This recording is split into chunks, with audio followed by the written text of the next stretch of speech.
Welcome to the Athlete Insights Podcast, hosted by Yash Pad Day, a podcast focused on letting athletes tell their journeys in their sport. This podcast is presented by Boxed Water. Boxed water is better. Welcome into another episode of the Athlete Insights Podcast. Today I've got University of Michigan graduate track athlete Yasmine Mansi. Appreciate you, Yasmine, for coming on. I know it's a early morning on a middle of the week Wednesday, so I appreciate you coming on and kind of sharing your story with me and sharing your experiences at Michigan and your experiences with sport with me as well.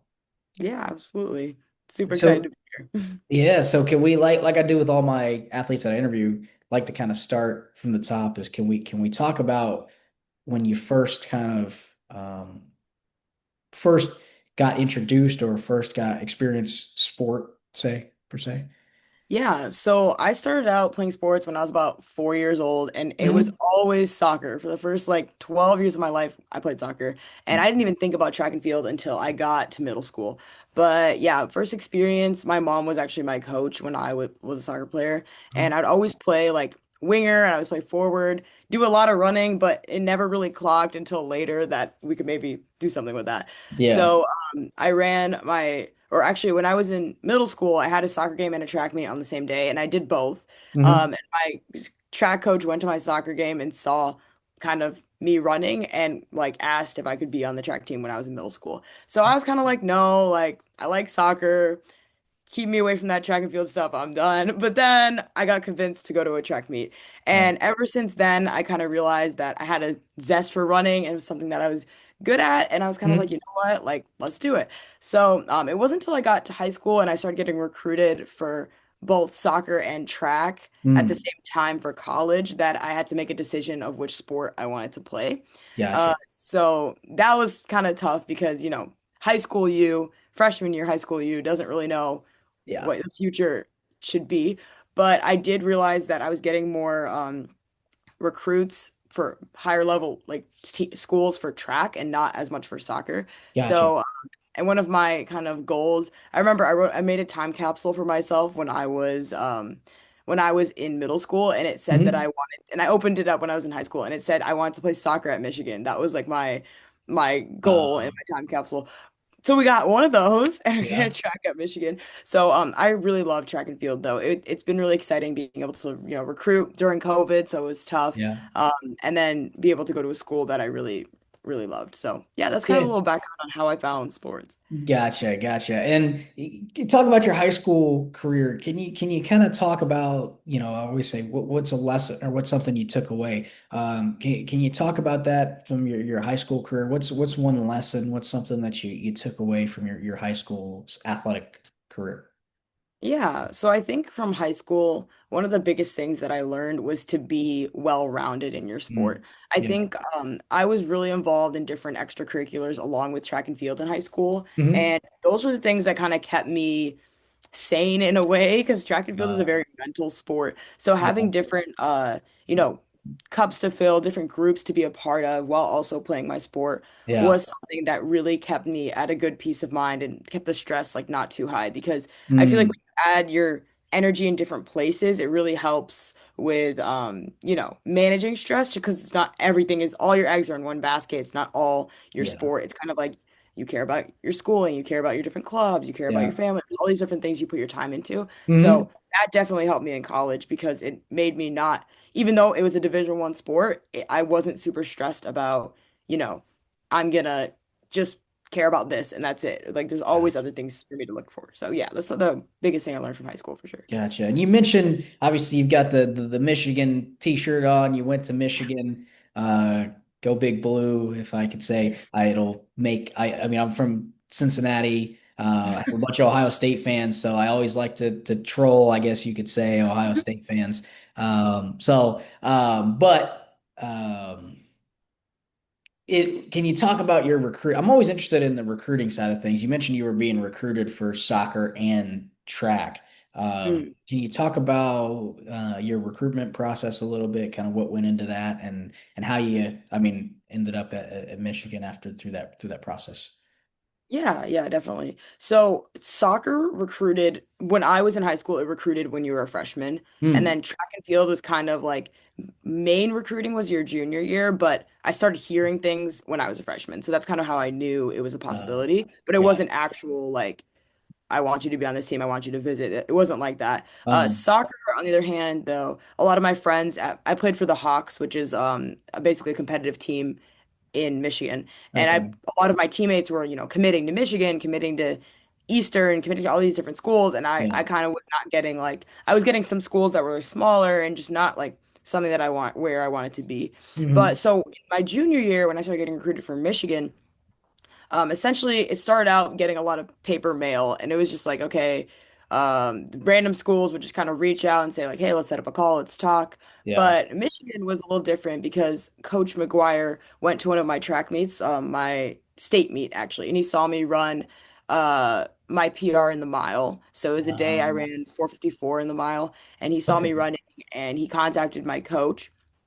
And basically after that, um, in my junior year, my coach kind of like connected us, and I was able to start telling him about my races throughout my junior year. So this was after my Hmm. sophomore year. Yeah. But COVID hit during that time. So I did an unofficial visit after my sophomore year at Michigan. So I was able to see all the facilities and kind of like meet some people. And that was the only visit I had in person was my unofficial at Michigan. Everywhere else, I did like Zoom, like kind of like Zoom visits. So Uh, it was like they would take a camera through the locker room or like I'd meet gotcha. the girls online. But it was kind of tough, because I feel like all the recruits like now obviously get like a big, they get a recruiting visit, they get to stay Yeah. over with the team, they get to really see the dynamic. So it Yep. was definitely different being on Zoom and kind of like having that. But I definitely really always wanted to go to this Raw School of Business and I wanted to go to Mm. Michigan. And it wasn't until I was between Indiana, Michigan, and Michigan State and Duke. So like four different schools. It's kind of like Oh, those were the main ones I was looking at. okay. But the so each one had a different appeal, whether that was like the athletic side of it, the academic side of it. Um, Hmm. but the main thing for me was getting into the Ross School of Business. So I didn't find out, like I was kind of talking to all those coaches and waiting until I heard back from Ross because I got into Michigan basically does like a general admission into like the LSA school. And then Hmm. at the time they changed it. But at the Um, LSA school, everyone gets into that one. And then okay. getting into specific schools like engineering, business, art, all Um, those things are their own. It's independent of sports. So, like if you get into LSA, it's because you're an athlete, but if you get into one of those, it's because of your application. So it um, was like really like, okay, oh, let's just wait for it. And then I got into Ross School of Business, so I was like, all right, I'm going to Michigan. It's kind of yeah. like I know what's That up. that made the So those are decision a lot more easier for you, I'm assuming. yeah. Um, Definitely. And definitely like Indiana's business school. Like my dad went there and Duke yeah. has a really great school and Michigan State has a really good business school. But like Michigan Ross was definitely like always been my dream. So I really was excited to finally get in there. And that's kind of where it all started, where I decided to go blue. So yeah, that's No, it's it's great to kind of see where you've taken that over your 4 years. Obviously now you've graduated and you're going on to do bigger things and really carry on the Michigan tradition along the way. But can you talk about your time at Michigan? Kind of give us a brief snapshot about your time at Michigan. Kind of again, it's just kind of similar to high school. What's something that you took away? What's some memories that you made at Michigan that you could share with us as well? yeah, definitely. So I think my time at Michigan was definitely different than my time at high school because I think in high school, a lot of things came really easy for Yeah. me. I feel like it was kind of like, okay, I'm playing two sports and running is just something that I do. It wasn't Hmm. like I was thinking too much about, I need to hit these times, I need to, Uh, you know, hit these metrics, do all this. I think when I got to Michigan, I did psych myself out a bit at the beginning because I got there and I realized, it's not just, oh, you're gonna go place at your state meet, you're going to go win your mhm. conference meet. It's like a lot harder because everyone is really good at their sport. Yeah. So I think definitely adjusting to that was a little tough at the beginning, Yeah. but I really enjoyed kind of being able to, grow with all my teammates. And like in high school, I sometimes ran with the guys team because there Yeah. wasn't girls that I could run with. But in Um, college, everyone's the same. So it's kind of cool to have like a group of girls who were all kind of at the same level, and just being able to train with them was really awesome. Gotcha. And I think one of my biggest things I actually learned from my coach, he told Hmm. me this before one of my first races. My first outdoor race was actually at Stanford. I did the 1500 and the 800 in Palo Alto. And before I started, I was really nervous. It's the first time I ran a 1500 in my whole life. And Hmm. my coach told me, like, Yaz, you need to win your race, not the race. And I Yeah. think that made me realize, like, it's all about how you kind of put your work in and how hard you work as a person, not necessarily the outcome, but just how much work you put in and how much effort you put in.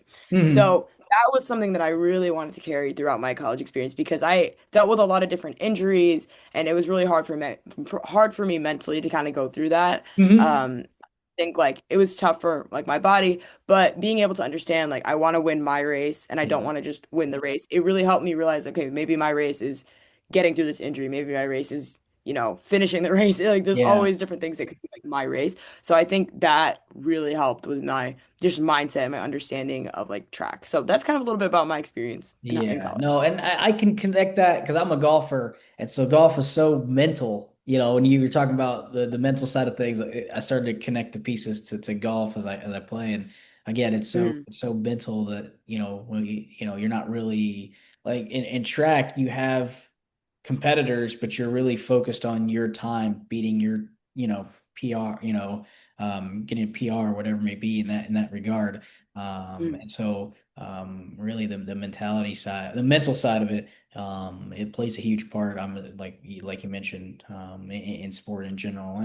And speaking of the mental side of the game and the business side, you mentioned you went to Ross School of Business, and you were an athlete in a time when NIL, name, image, and likeness, became very prevalent and prominent. I think you said you, mm. you got recruited in COVID. NIL got put into place in July of 2021.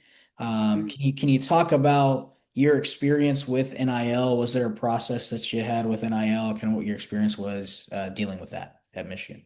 Yeah, yeah, definitely. So I definitely had a misconception of what NIL was when I Mhm. was in my first 2 years, and I kind Gotcha. of was able to change my mindset later on and actually benefit from it later. Uh, But when I started out, like I always thought NIL was like all those cringy social media influencers who post a bag of chips on their story and like talk about it. Like I thought it was that. yeah. I thought it was like okay, products and athletes, and Hmm. that's and you're just being cringe. Like that's really my mindset. But I Yeah. went to after my junior year finished, I went to this summit called the NIL Summit, Yeah. and essentially there I learned everything that there was to learn about NIL and also all those influencers that I had a negative perception of. I met all of them. And Yeah. essentially it's a conference where there's two athletes or 2 to 4 athletes of every school Hmm. um across the country all going to the summit in Georgia. It was at the Football Hall of Fame. And basically, we just were able to kind of meet each other and just go through different like programs and like learn Hmm. everything there was to learn about NIL. And I realized it's more than just kind of, you know, promoting other products and that's it. It's like your own, like it's called NIL because it's your name, your image, your like Yeah. likeness. Like it's your own, not necessarily. I remember I met someone who was he said that his like NIL was based on the fact that he was a bench warmer. And he Hmm. always made all of his marketing, all his videos on the fact he was a bench warmer. And he is really, really successful with his stuff. So Yeah. I think like being able to realize like, wait, I don't have to be the fastest person on my team to benefit from NIL. I don't need to be all this. I can literally just myself, like my own Yeah. name. Yeah. So I started working with different companies in my senior year. Okay. And being able to, do ambassador programs, do NIL campaigns, it Hmm. made me realize that like I can really uh take like my identity as a student athlete and like benefit off of it, like make Yeah. money from it, be able to like create connections with companies. And Yeah. I think like that is something that NIL education is definitely something that, more student athletes need to be aware of. We have these different events called Victor for Life events. Um, Hmm. there was this thing called the Alston Fund that Okay. our school benefited from, like student athletes. So if you wanted to get money from the Alston Fund, you had to do Victor for Life, like community engagement events. One of them was NIL education. I feel like people just Uh, avoided those. They're like, NIL. But I feel like that should be like integrated into like programming for student athletes. Like that's required because yeah. it's important for people to know like how much they can benefit from their own name, and I just don't think people know enough about it. So yeah, Yeah. that's my little spiel about NIL. But Well, and so many people, I mean, I'm very it's great to see somebody who's grown passionate about that as much as me because I love it. I'm always looking up stuff on NIL and things of that nature. And so it's crazy to me how much money people leave on the table that could be Mhm. theirs. Like in terms of like using their name, image, and likeness. Like or student athletes, I think that's the thing is like I always try when I go to schools or when I'm talking to other student athletes, it's like, have you thought about it? And I think just thinking about it and just, looking at it is really half the battle, right? Because I think a lot of student athletes, and I think the misconception is, and when I coached football, I coached high school golf, I do a lot of different things in coaching high school sports here in the area, and I talk to a lot of students, and they think, oh well, I'm just going to go to Chipotle and I'll tell them I'm a student athlete and I'll get a free bowl. And that there's really more to it, like it's not just, all that to it. And I think you're right. NIL education should be just like when I was in high school, they had financial literacy, and they're trying to make Mhm. financial literacy a required course in high schools. I think they should, like you said, I think NIL education should be a required course at some point, either at the collegiate level or now you're seeing NIL seep into the high school level, even potentially starting out at the high school level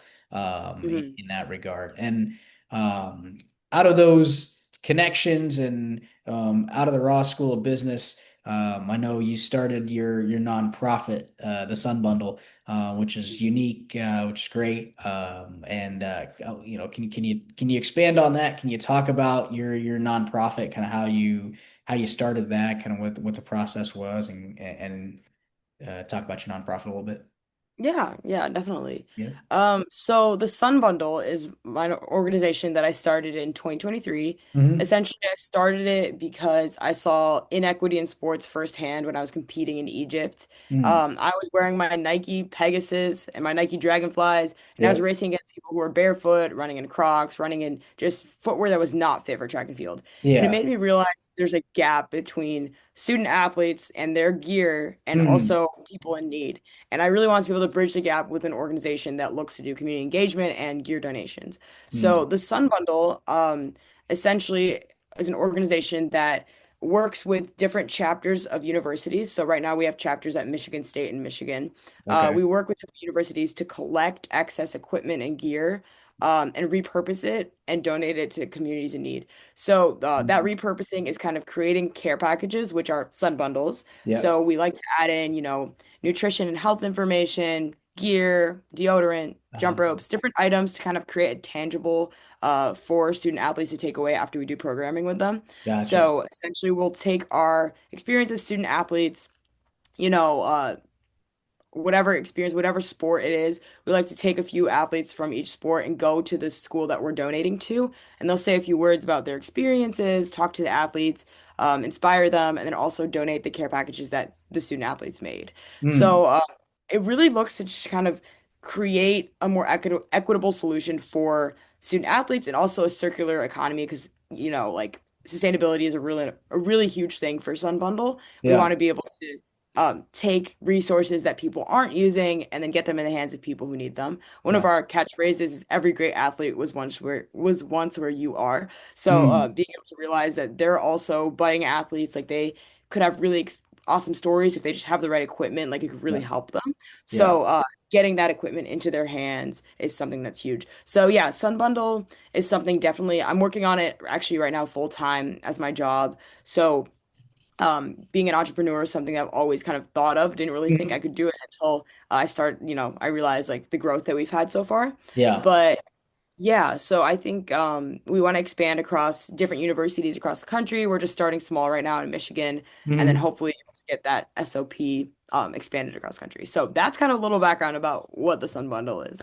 And it's great to see what you're doing, and obviously, like you mentioned, there is a lot of inequity with athletes and in sport, and so it's great to kind of, to see you, being at the Ross School of Business, starting and becoming an entrepreneur and building something out of this and bridging that gap, and it's been great to kind of see. And I know we've talked before in the past, and I've kind of looked at the Sun Bundle on the website and everything, and it's been great to kind of see the growth that you've had with that. And I hope that you're able to, in the next year, in the next 6 months, you're able to go national with this, because it is, the more universities, like you said, the more connections you can build, the better you can bridge that gap for student Mm. athletes, and that's what it's about. So, it's been great to see kind of what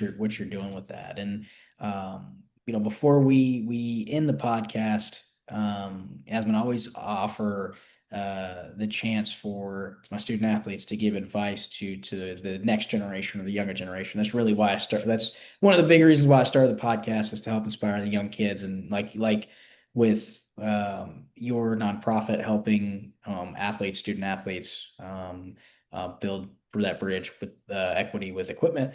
Really, I want to help inspire young athletes to get to that level. So to where the people that I interview are at. So Mm. if you're sitting in a room, and I want to pitch this to you, if you're sitting in a room full of young women who want to be at the level at Division 1, run Division 1 track, or be at Michigan and be at a Division 1 Power 5 institution like yourself, and one of the best business schools in the country, what's one piece of advice that you would give to those young female athletes who want to get to your level? Mm. Yeah, definitely. I think no goal is ever too big. And it's always like dream as big as you can, and like work towards your dream. Yeah. Because I think like no part of me thought I would ever, be able to run at Michigan or be an entrepreneur or do any of these things Mhm. back when I was a freshman in high school. And it wasn't until, I started believing in my own self and my own kind of abilities, Yeah. until I was that's when I was able to kind of like, okay, shoot, like I'm able to do this. So I think like don't let any part of your identity hold you back. Don't let anything what people say to you hold you back, because there's going to be a lot of people who think you can't do it. There's going to be a lot of people who kind Yeah. of doubt you, and Mhm. that's what you should use as your fuel Yeah. to get you to like get where you want to be. Yeah. And it's just all about, the work that you put in, especially. I think if you kind of cut corners, take days off, and really just like start slacking, that's Mm. when you're kind of shooting yourself in the foot in terms of like getting better. Yeah. So, be the best person that you can be by always showing up, always putting the work in, Yeah. and everything will kind of work out. That would be my advice. No, that's great. Dream, and often as we get into adulthood, I've noticed this, you tend to dream, and you don't dream as big as you did. And I feel that, like I feel like, okay, I'm set in doing this, and I can only do this now because I'm 27 years old. I'm getting older, this. But really, I like that. Like, and when you're younger, just dream as big as you can, work. But the second part of that is work, right? You got to put the work in, you have to work towards that. And it's great. It's some great piece of advice that you've imparted there. But that's all the time we have for this episode of the Athlete Insights podcast. I want to thank Yasmin for coming on and sharing her story, and sharing her experiences within sport, within track and field, and where she's at. And you can follow Yasmin. I'll have her social media linked on the video. I'll also have the Sun Bundle website linked in the description on YouTube and on Spotify. And then you can follow my podcast on YouTube, Spotify, Apple Podcasts, pretty much wherever you get a podcast, you'll find this one. So, Yasmin, I appreciate you Yeah, of taking the course. time, and we'll see you next time.